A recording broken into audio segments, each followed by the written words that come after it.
My name is Jennifer, and at 43 years old, I find myself completely hooked on Spanish soap operas. Thanks to various streaming services, I've been binge-watching one dramatic series after another. There's something irresistible about the constant twists and turns, but little did I know my own life was about to rival any soap opera in drama. It was nearly 6 years ago, when I was living with my older husband. We had never been blessed with children, but I cherished our time together. That all changed one evening when I received a call from Monica, my best friend since childhood, who had even attended our wedding. "Hey Jennifer, it's been a while. I wanted to let you know that I got divorced," Monica said. "Oh, I'm sorry to hear that. It sounds like a tough time." "Let's get together for drinks soon," I replied, trying to offer some comfort.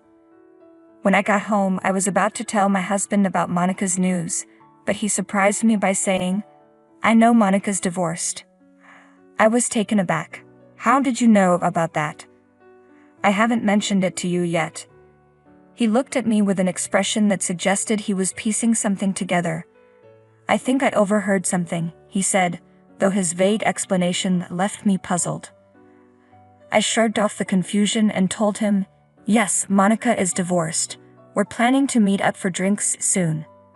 My husband then asked, "Can I come along?" I was puzzled. I thought it was supposed to be a girls' night out. Despite my hesitation, I agreed to ask Monica if it was alright for him to join us.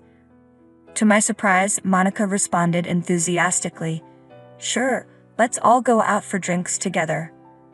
I was disappointed, wishing for a girls-only evening, but I relented.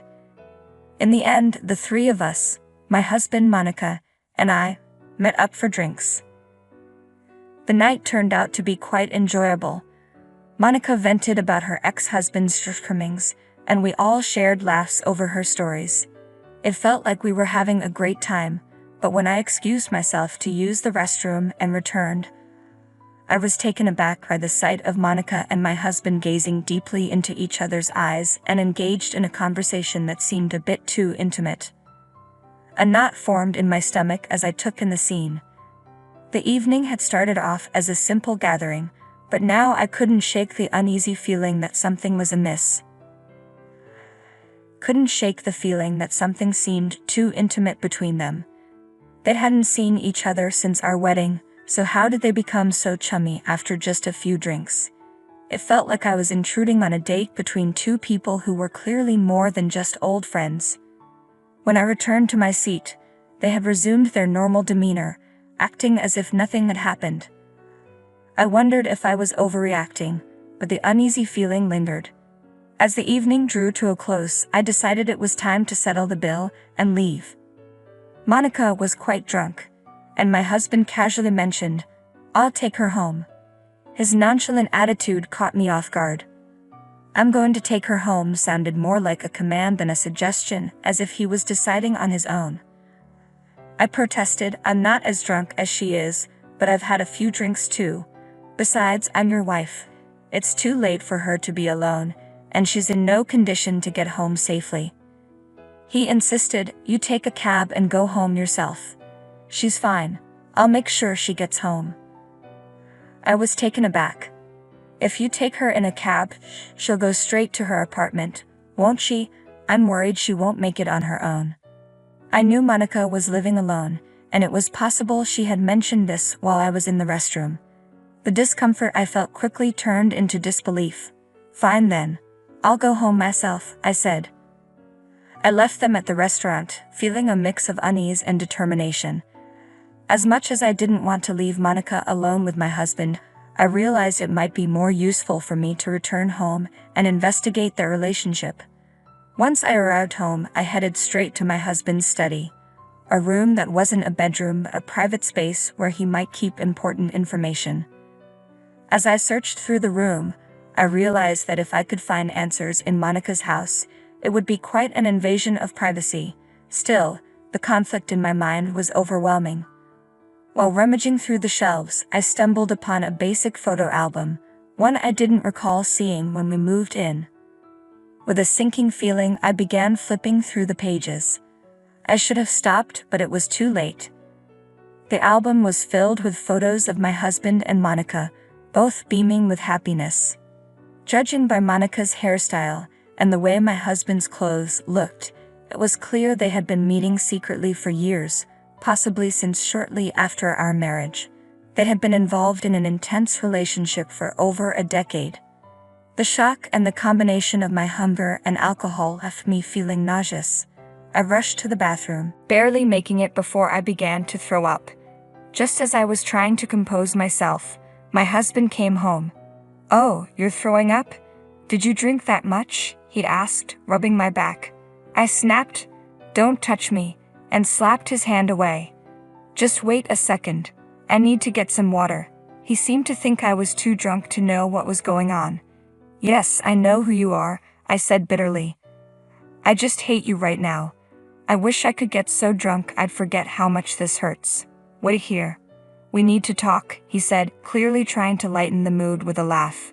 I glared at him, trying to catch my breath. "Is this your idea of a joke?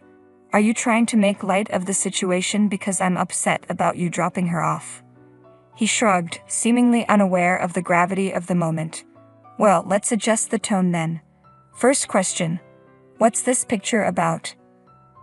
I confronted him with the album I had discovered in his room, simply showing him the cover. His face turned pale as he saw it. "Let's start with a yes or no question," I said. "Is there any wife in the world who could look at this picture and be okay with it? You know, considering what it shows." He remained silent, and I pressed on. "How do you think I feel right now? Go ahead, give me an answer." When he didn't respond, I snapped, "Why aren't you saying anything? Why just sit there in silence?" His silence only heightened my frustration. "Okay, I cheated. I'm really stupid. I'm truly sorry," he finally admitted, his voice lacking sincerity. I wished he would just show some real remorse, maybe even cry a little. His silence was unbearable. Then finally he spoke. "She's the one for me. Monica and we were both married to the wrong partners. After everything, we finally found each other. I feel like we're soulmates, destined to be together." I was stunned. "Soulmates? Are you suddenly a poet or something?" He continued, "I realize now that I made a mistake marrying you. Our soul vibrations are different. We can't be happy together. This is a test of fate for me and Monica." His words were so disconnected from reality that I could hardly process them. "So, we're not connected on a spiritual level. Is that what you're saying?" I stared at him, speechless, struggling to grasp the bizarre turn of our conversation. I was completely baffled by his words. I couldn't make sense of what he was saying. Only that he and I were hopelessly incompatible. My best friend had betrayed me, my husband had betrayed me, and honestly, I was beyond tears. "I don't understand what you're talking about," I said, feeling numb. "All I know is that you and I are hopelessly incompatible. If you're so keen on being with Monica, then fine. I'm willing to let you go, because you've been a terrible husband." He seemed to be speaking in riddles, and it only made my frustration grow. "I don't think you and I are compatible either," I said flatly. "You've clearly lost your mind, but I still don't understand what you're on about." "I knew you'd say that," he replied, seemingly resigned. "So you'll agree to a peaceful divorce, right?" I replied, "So you won't be paying alimony then?" He didn't seem to grasp the gravity of the situation. "I don't think I'm in the right spiritual mindset to deal with you right now," he said, his voice trailing off as if he were in a different world. His incoherence was almost maddening. "What's the matter with you, Jen?" he asked. I responded with an equally ridiculous answer. "I'm ignoring your absurd divorce request." Ignoring his pleas, I headed to the shower. He continued to shout from the other room, criticizing me and demanding a response. "I'll never be free unless you agree to divorce me," he yelled. I ignored him completely. "You'll be free to do what you want, and I'll be free from you. From this day on, you're nothing but a piece of trash to me, as insignificant as mold in a bathtub." The next morning, my husband left for work in a foul mood. I didn't greet him, prepare his breakfast, or even help him with his tie. I had taken the day off after our night out, and I got up just in time to see him leave. Well, from today on I'll be living alone. I decided to tidy up my room, and by the evening, when my husband came home, I heard him call out from the front porch, "I'm home," but I didn't respond. Soon he was shouting about his missing shoes. "Hey Jen, where are my shoes? And why are you eating without me?" I remained silent, watching TV and enjoying my steak and fine champagne. "Yes, I threw away your shoes," I called out without looking at him. "It's normal to eat alone since I live here by myself. I have quite a bit saved up, so I'm treating myself." He sounded frustrated. "Jen, are you even listening?" I poured myself another glass of champagne, ignoring him. "We'll talk after I get out of the shower," he said, but I could hear the irritation in his voice. As I heard him clattering around upstairs, I knew he was searching for his pajamas. Then he called down, "Jen, why is there nothing in my room? Where are my pajamas? I can't even take a bath without any clothes." I replied calmly, "I live alone now. You'll have to figure it out." I quickly finished my meal and went to my room, showing no reaction to his distress. He followed me, asking where his food was. "Go buy your own," I said. "I've told you repeatedly that I live alone." I had already finished my bath, so I headed straight to the bedroom. I had even disposed of his toothbrush, curious to see how he would manage in the morning. When I woke up, my husband was sitting in a chair, looking like Roddens the Thinker. He must have been in such a rush last night that he didn't manage to properly get ready. His hair was sticky and messy, exposing his scalp. As soon as he saw me, he tried to compose himself and got down on his knees, desperately apologizing. I was genuinely shocked by how far he was willing to go. "It hurts me to know how you've treated me, but I realize I've done terrible things to you without considering your feelings," he said, his voice full of regret.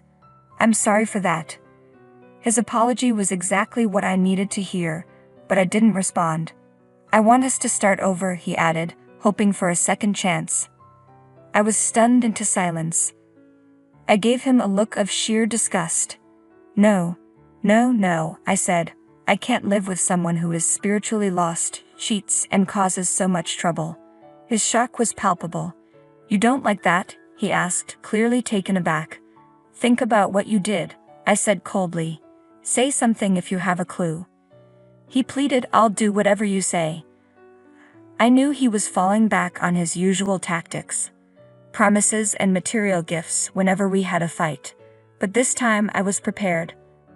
"Okay then, do as I say," I replied, the words I'd been waiting to say finally escaping my lips. I smiled, and his face fell, a look of despair spreading across it. I wanted to see that expression. No, I corrected myself. "I don't mean it like that." His confusion was evident. "I have no intention of accepting any terms," I continued. "Do you really think you can just brush off your infidelity after all this time?" "I'm taking action against both you and Monica," I declared. "I'll do everything in my power to hold both of you accountable. And I'll inform Monica's ex-husband as well. You'll both be facing alimony claims." He looked at me with wide eyes. "Good luck paying them," I said. "Come on, get up and take your things with you." I forced him to gather his belongings and dragged him to the front door. "Where are you taking me?" he asked, bewildered. "Outside," I said firmly. "I'm taking over this house. It's mine now. I don't want any more strangers in my home." "Wait, can't you at least wait until after the divorce?" he pleaded. "That's not going to happen," I snapped back. "Why not?" "What the hell, Jen? You just started talking all of a sudden and then you were so cold. Shut up and get out." I shoved him out the front door, with all my might. The strength I was able to muster came from the years of accumulated stress and anger. It's strange how much negative energy can build up over time. Before the divorce papers were finalized, we all, my husband Monica, her ex-husband, and I, met to discuss things. Monica admitted she had fallen for my husband at our wedding and had approached him immediately afterward. Their affair began then, and they had been discreetly continuing their relationship, hoping to stay under the radar until they were both free. They had been cheating on both their families. Monica's ex-husband was devastated when he first learned of the affair. I had no sympathy for the situation. Instead, I was relieved. The evidence they provided would support my claim for alimony. After being kicked out of our home, my husband moved in with Monica. But when she received the alimony demands from both me and her ex-husband, reality hit her hard. "We can't remarry if we're in debt," she said. "I need to find someone with better financial prospects." She gave him the boot, despite her claims of a spiritual connection with him. "Isn't she the soulmate you thought you were connected to on a deeper level? And now you're losing her over money." I couldn't help but feel disgusted by their predicament. Suck it up, I thought. This is what you get for betraying your wife. 6 years have passed since then.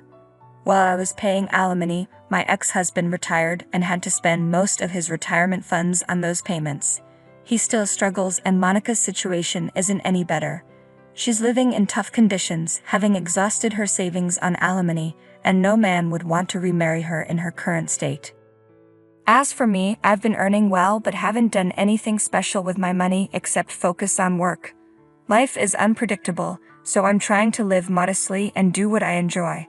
They say, if you're prepared for anything, you're prepared for everything. I've been enjoying watching Spanish soap operas every day. Recently, I met someone at work who shares my interest, and we're even talking about traveling to Spain together someday. I look forward to that day, and I'm not concerned with soul vibrations. For now, my goal is to live happily and peacefully.